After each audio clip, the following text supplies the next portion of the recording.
अस्सलाम वालेकुम।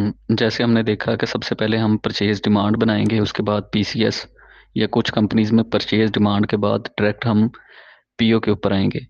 तो यहाँ पे हम परचेज़ ऑर्डर के ऊपर क्लिक करेंगे, इन्वेंट्री फॉर्म्स और उसके बाद परचेज़ ऑर्डर। अब परचेज़ ऑर्डर में हम यहाँ पे एक सेलेक्ट करते हैं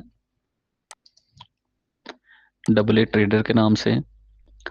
तो उसके बाद हमने यहाँ पे पेमेंट टर्म उसके साथ कौन सी है हमारी, उसके बाद क्रेडिट डेज कितने अगर क्रेडिट की टर्म्स हैं, तो डिलीवरी मोड क्या है, बाय एयर या क्या चीज़ है, with holding tax rate, CED rate, उसके बाद with holding tax, sale tax on with holding tax, और उसके बाद रिमार्क्स।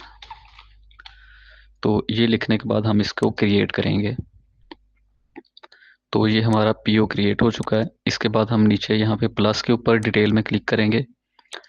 यहाँ से अगर तो हमारी पीसीएस होगी तो वो यहाँ पीसीएस सेलेक्ट करेंगे। अगर हमारा डायरेक्ट इंडेंट से बन रहा है पीओ तो यहाँ पे वो इंडेंट आ जाएगा। तो इसके ऊपर हम सेलेक्ट करेंगे तो ये सारी चीज़ें ऑटोमेटिकली आ जाएंगी। पीसीएस के केस में यहाँ पे रेट आएगा, इंडेंट के केस में यहाँ पे क्वांटिटी आएगी, रेट आपने खुद मेंशन करना है। जैसे अभी मेरी 50 क्वांटिटी थी तो मैं यहाँ पे 50 लिखता हूँ, और इसमें अगर 18% सेल टैक्स इंक्लूड है तो वो लिखेंगे यहाँ पे, और इसको हम सेव कर लेंगे। उसके बाद इसका हम यहाँ पे पीओ का प्रिंट देखेंगे तो ये पीओ कुछ इस तरह से हमारे पास आएगा इसका, कि ये आइटम थी, इतनी क्वांटिटी थी, ये इसकी टोटल अमाउंट बनती है, और ये पीओ अनअप्रूव्ड है। जब तक पीओ अनअप्रूव होगा तो वो पीओ हमारा, उसके अगेंस्ट कोई भी चीज़ हम रिसीव नहीं कर सकते। ये लैंडस्केप पीओ का प्रिंट है, और ये उस पीओ का स्टेटस है कि ये हमारी पीओ इतनी क्वांटिटी का बन गया, लेकिन अब तक कोई भी चीज़ हमारी स्टोर में रिसीट नहीं हुई।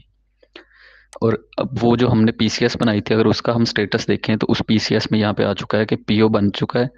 इस पीसीएस के अगेंस्ट, इंडेंट के अगेंस्ट, डिमांड के अगेंस्ट, और पीओ नंबर 2 है, और किस पार्टी का वो पीओ है, और कितनी क्वांटिटी उसकी आ चुकी है। तो पीओ को अप्रूव करने के लिए हम यहाँ पे, इसके बाद हम यहाँ होम पेज के ऊपर आएंगे तो यहाँ पे हमारे पास पीओ अप्रूवल है, इसके ऊपर हम राइट क्लिक करते हैं तो ये हमें क्वांटिटी शो करवाएगा। और जैसे ही हम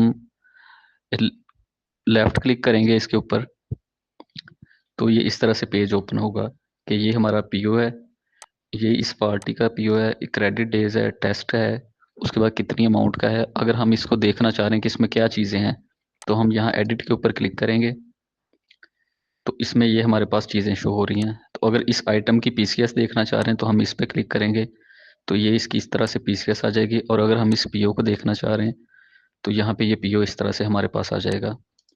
तो ये अप्रूव करने से पहले अब हम वापस उसी पेज के ऊपर जाएंगे, यहाँ पे हम जस्ट इसके ऊपर क्लिक करेंगे और इसको अप्रूव ऑल सेलेक्टेड पे कर देंगे। तो ये पीओ जैसे हम रिफ्रेश करेंगे यहाँ से रिमूव हो चुका है। और अभी हम दोबारा से अपने फॉर्म में जाते हैं, यहाँ से परचेज ऑर्डर में, तो ये हमारा पीओ अप्रूव हो चुका है, इसका स्टेटस भी यहाँ पे चेंज हो चुका है,